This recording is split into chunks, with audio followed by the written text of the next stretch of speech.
Chapter 2 Episode 16, Group Battle. After my reconciliation, or an unreasonable facsimile thereof, with Beck's party and asking them to spread the news about the pit toilets, it was time for the plan to commence. Is everyone in position? The enemies may appear immediately. Be careful. Everyone was fired up at Floria's words, attention hovering over the area. I was also on high alert with my bow in hand, and 10 minutes later the first goblin appeared. They're here. 3 from the front. More following behind. Got it. Beck reported the discovery first from the top of the tree he had climbed, to which everyone around us responded. The goblins had noticed us too, but they charged at us in a straight line. They weren't very smart creatures to begin with. Out of the 3 goblins, one of them didn't notice the pit and fell in on its own.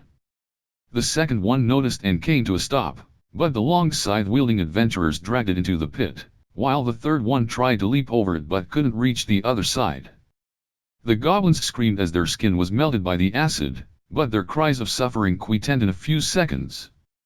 The following goblins continued to meet the same fate.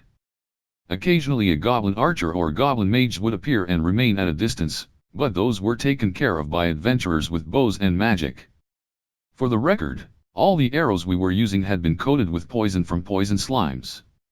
Since the enemies were put to an end even with a light injury, we were yet to suffer any damage through arrows and magic. Archers were identifiable immediately by their bows, and goblin mages could be detected with a magic detection skill, and it wasn't as though they were any good at using them either. They were so slow, there was plenty of time to detect their magic energy before firing an attack. The conditions for us were far superior. But there were many more than we expected in numbers. There were no injuries yet, but I had never seen so many before. We'd soon surpass 500, the number that was predicted to be the nest total. Had something happened in the main fight?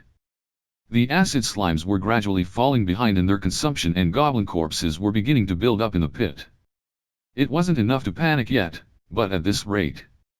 The adventurers around me had noticed too and reacted in confusion. Isn't this strange? Indeed, there's far more than there should be. At this rate I'm going to run out of arrows. I'll only have a few arrows left too. You there. Don't let your arrows go to waste. Hot. Hot. Why are there so many goblins? How long will they keep coming for? Goblins were weak and only as tall as a human child, but they had the intellect to use weapons. And most importantly, they could reproduce and multiply their numbers rapidly. If you underestimated them for being weak, you'd be swallowed up in no time at all. They ate both human and animal meat. Though they had similar bodies to humans, there was no friendship to be had there. Even if their skills were poor, having that many of them swing around blade tools was dangerous and more than any person could handle alone. Based on our meeting earlier, there were over 100 people on our side too, but most often were F and G rank. They could only barely take on a goblin one-on-one, at most. There was no way they would be allowed forward, where things could get messy. Thus, only E-rank adventurers could be at the front line, out of necessity. But we didn't have enough in numbers. E-rankers were still practically newbies themselves, having trained enough to have some form of ability. Furthermore, not every E-ranker was capable of close combat. There were those who used magic and bows, and others who specialized in healing magic. That's why there were only 28 people in charge of close-ranged combat. I could already see fatigue in them from holding the front line until now. Several had been injured and treated with magic before returning to the battle. It was clear they would reach their limit at this rate. Our plans could have covered a large number of running goblins, but there were just way more than expected. It was a small mercy that the goblins weren't streaming out like an avalanche, making it somewhat manageable. This was bad. The front line was finally running low on steam. Floria, could my slimes and I take over the front lines for a bit? It looks like the battle will be a long one, so the front line can rest in that time. Ryoma, the guildmaster said you were above E but. All right, can I count on you? Buy us as much time as possible, without pushing yourself too hard. When I swap in positions to the commanding leader, she answered within seconds. Understood. Frontliners on both sides. Ryoma and his slimes will be joining you. Swap over and rest as much as possible. I called over all the sticky slimes, poison slimes, and scavenger slimes that had been waiting at the back and sent them to the front lines on both sides. Then I jumped down from my high platform and leaped over the pit before giving my orders to the slimes. Show me the results of your training up until now against the goblins. At that moment, all the slimes started quivering in a display of enthusiasm. Each one extended a feeler towards the goblins. One sticky slime picked up a stick discarded by a goblin and began handling it nimbly. As a group, they beat the goblins and sent them rolling, or otherwise used sticky solution to halt their movements.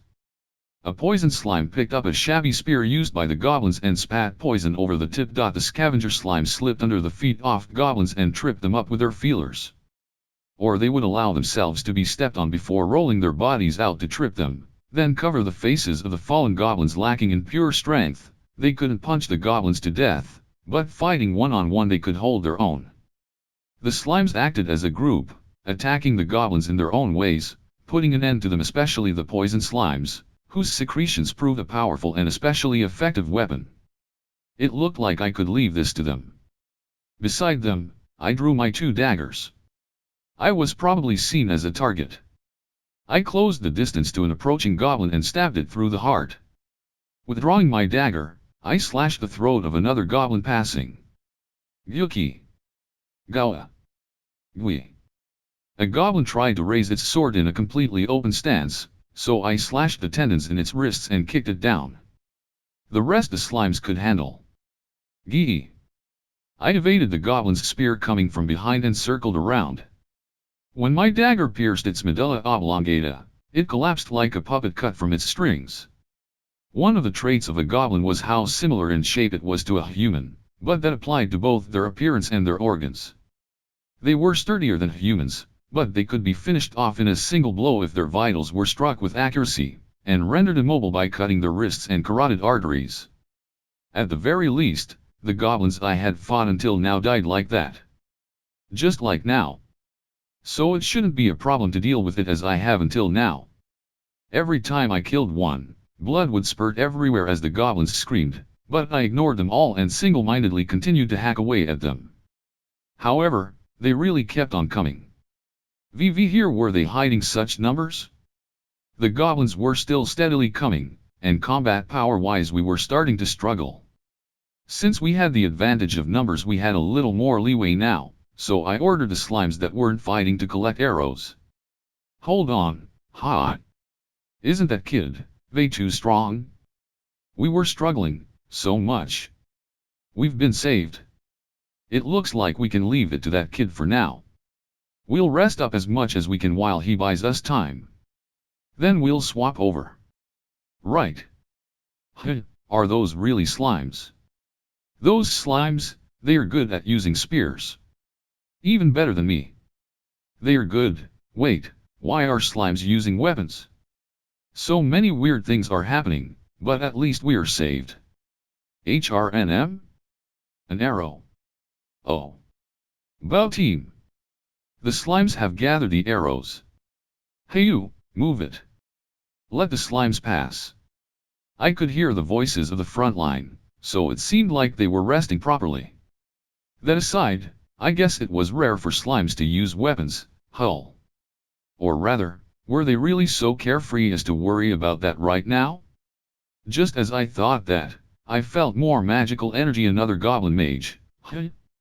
I returned my right dagger to its sheath and took out throwing knives instead, finishing it off that way. The slimes and I continued doing that until the others had recovered their stamina,